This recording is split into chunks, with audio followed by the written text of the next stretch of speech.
Ako si Catalino Chua, isang doctor to the barrios. Pumupunta sa mga liblib na lugar para tumulong sa mga kababayan nating tila nilimot na ng lipunan.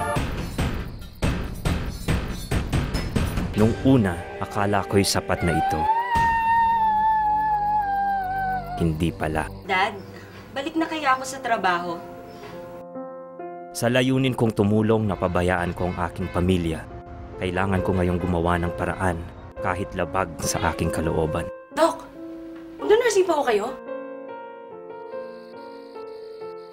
Sana dumating ang panahong di na kailangang magpaalipin sa dayuhan ng tulad ko. Sana sa pagbalik ko, salubungin ako ng pagbabago. Sana magsimula ito sa isa kong boto.